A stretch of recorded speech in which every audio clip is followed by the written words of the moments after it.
Hello friend, जय हिंद। आज हम बात करेंगे यूपी स्कॉलरशिप 2023-24 को लेकर के।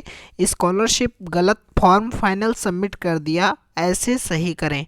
यानी मान लीजिए कि आपने फॉर्म फिल करते समय गलती कर दी और फॉर्म को गलत सबमिट कर दिया, तो आपका फॉर्म को कैसे सही करना है, फॉर्म संशोधन कैसे होगा और करेक्शन 2023-24 का कब होगा, कब से स्टार्ट होगा और कैसे होगा और किस किस चीज़ का करेक्शन होगा, सारा कुछ हम आपको इस वीडियो में बताएंगे।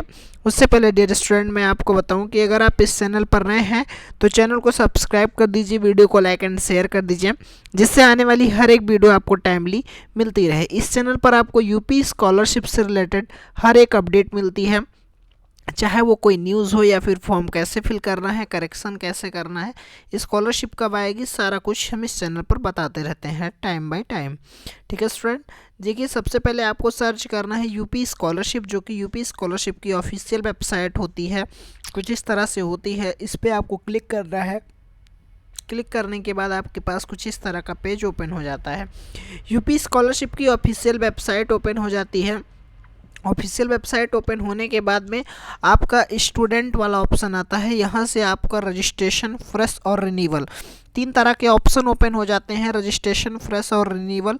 तो जो भी कैटेगरी के स्टूडेंट होंगे वो उस पर क्लिक कर लीजिए। मान लीजिए कि कोई फ्रेश कैटेगरी का स्टूडेंट है तो फ्रेश पे क्लिक करते ही चार तरह के ऑप्शन ओपन हो जाते हैं। इनमें चारों में से आप जो भी कैटेगरी के होते हैं वो सेलेक्ट कर लेते हैं। उसके बाद आपके पास कुछ इस तरह से पेज ओपन होता है। यहाँ पे आपको देख लेना है सारा कुछ। अगर आपका नाम, आपका सारा कुछ सही होता है तो यहाँ पे एक तीन लाइन की होती है, जो कि आप देख पा रहे होंगे। यहाँ पे तीन लाइनें हैं। इन तीनों लाइनों में से आपको इस पे क्लिक करना है।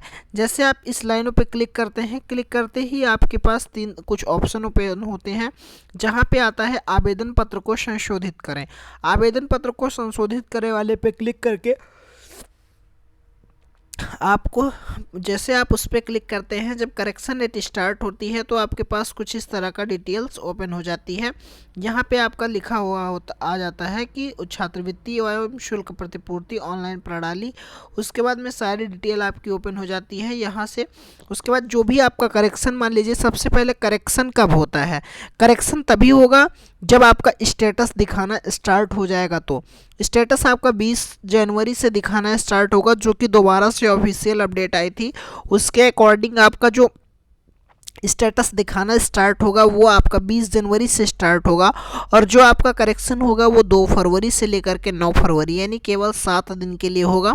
पोर्टल उसमें भी काफ़ी लेट ओपन हो जाता है, कभी पहले ओपन हो जाता है, तो मैं आपको इन्फॉर्म करता रहता हूं। तो आपको चैनल को सब्सक्राइब करके रखना है और टेलीग्राम चैनल को भी ज्वाइन कर लेना है, जिसका लिंक आपको डिस्क्रिप्शन बॉक्स में मिल जाएगा, वहां से जा करके आपको ज्वाइन कर लेना है। ठीक है, सबसे पहले आप अगर देखेंगे तो यहाँ पे आता है, इनके में प्रॉब्लम क्या थी, इनके में प्रॉब्लम थी result not declared as at, यानी इनका जो है result not declare, attendance percentage less than 75%, enrolment number, roll number, mark not matched. इस वजह से इनका फॉर्म रिजेक्ट कर दिया गया था।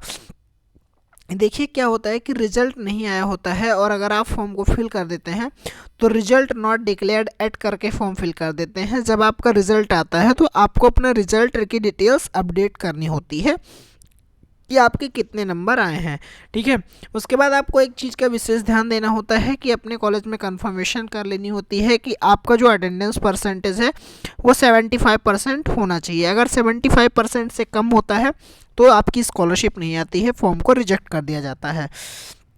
करेक्शन करते टाइम आपके पास कुछ इस तरह का पेज ओपन होता है। पेज को आप पूरी तरह से देख लेंगे, कुछ इस तरह से आपके पास पेज ओपन हो जाएगा, जहाँ पे क्या क्या करेक्शन होता है, कैसे कैसे अपडेट होता है, सारा कुछ हम बताएंगे, किस वाले कॉलम में क्या फिल करना होता है। एक बार आप देख लीजिएगा, ये वीडियो आपके लिए इंपॉर्टेंट है।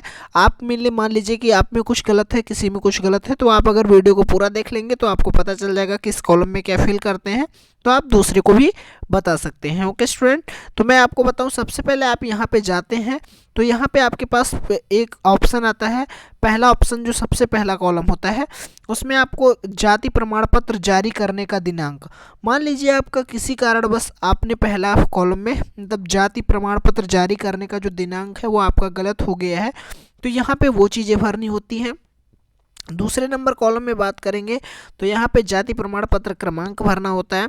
उसके बाद में अगर आप तीसरे नंबर की बात करेंगे तो जाति प्रमाण पत्र की आवेदन संख्या। उसके बाद में यहाँ पे फिर पिता का नाम क्या है, मान लीजिए आपके पिता का नाम गलत हो गया है तो पिता का जी का नाम देखना है। उसके बाद में अगर आपका आय प्रमाण पत्र में कोई दिक्कत आती है, यानी छात्र के माता पिता अभिभावक की वार्षिक आय कितनी है, ये आपको फिल करना होता है।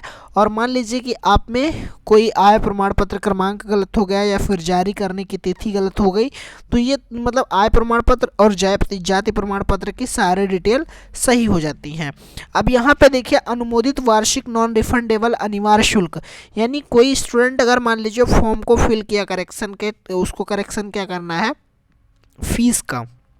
तो मान लीजिए फॉर्म आपने फिल किया और उसके बाद में आपके कॉलेज वाले ने कहा आपको फीस डालनी थी 4000 और आपने डाल दी 5000, और आपके कॉलेज वाले कह रहे हैं कि अगर आप 4000 डालेंगे तो ठीक है, नहीं तो फॉर्म आपका रिजेक्ट हो जाएगा। तो आप 4000 भी डाल सकते हो, करेक्शन के टाइम पे आपके सही हो जाएंगे फॉर्म, ठीक है।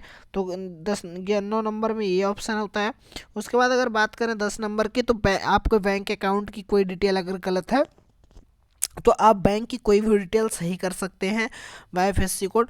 उसके बाद गत वर्ष का परीक्षा फल, यानी गत वर्ष का विवरण भी अगर आप में कोई गलत हो जाता है, मान लीजिए परीक्षा फल हो गया, अंक प्रणाली क्या थी और प्राप्तांक कितना था और पूर्णांक कितना था, यानी कितने में से कितना मिला है, परीक्षा प्रणाली क्या थी, प्रतिशत क्या था, पाठ्यक्रम का प्रकार क्या था, यानी स्वावित्तपोषी या फिर जो भी होता है। उसके बाद वर्तमान यहाँ पे वर्तमान पाठ्यक्रम का विश्वविद्यालय एवं बोर्ड में पंजीकरण क्रमांक, यानी मान लीजिए कोई स्टूडेंट ऐसा है जिसने अपना एनरोलमेंट नंबर गलत फिल किया था या फिर उसको अपना एनरोलमेंट नंबर नहीं पता था, एनरोलमेंट नंबर के स्थान पे उसने अपना कोई और डिटेल फिल कर दी थी, तो वो एनरोलमेंट नंबर फिल करना चाहता है। तो करेक्शन के टाइम पे अगर उसका फॉर्म रिजेक्ट हुआ रहेगा तो करेक्शन के टाइम पे उसको उसके पास पोर्टल ओपन हो जाएगा। डियर स्टूडेंट, मैं बताऊँ कि ये जो मैंने आपको दिखा रहा हूँ ये पिछले वर्ष का है, यानी यहाँ पे पिछले वर्ष की डिटेल सारी कुछ होती हैं। तो अगर आप में अभी जो इस ईयर का है 2023-24 का, इस ईयर का अभी करेक्शन स्टार्ट नहीं हुआ है। करेक्शन मैंने आपको बता दिया कि 2 फरवरी से लेकर के 9 फरवरी के आसपास में होगा। जब भी स्टार्ट होगा मैं बताऊंगा, पहले भी स्टार्ट हो सकता है डियर स्टूडेंट, क्योंकि क्या है कि सबसे पहले क्या हुई थी कि कुछ स्टूडेंट के लिए पोर्टल पहले ओपन कर दिया गया था और कुछ के लिए अब जो डेट बढ़ाई गई है तो वो तो डेट बढ़ाने की है, ठीक है।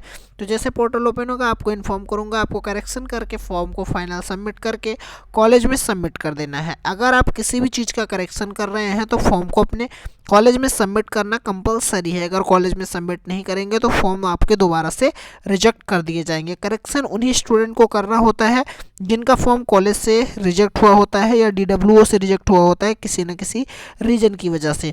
जिस रीजन की वजह से फॉर्म रिजेक्ट हुआ होता है वो चीज़ें फॉर्म में नीचे आपको रीजन दिखाई देता है और उन चीज़ों को आपको करेक्शन में सही कर लेना होता है। ओके स्टूडेंट, मैं आशा करता हूँ कि ये वीडियो आपके लिए इन्फॉर्मेटिव रही होगी। अगर इन्फॉर्मेटिव रही है तो वीडियो को लाइक करें, शेयर करें, जिससे आने वाली हर एक वीडियो आपको टाइमली मिलती रहे। Okay student, thank you for watching this video में बने रहने के लिए धन्यवाद।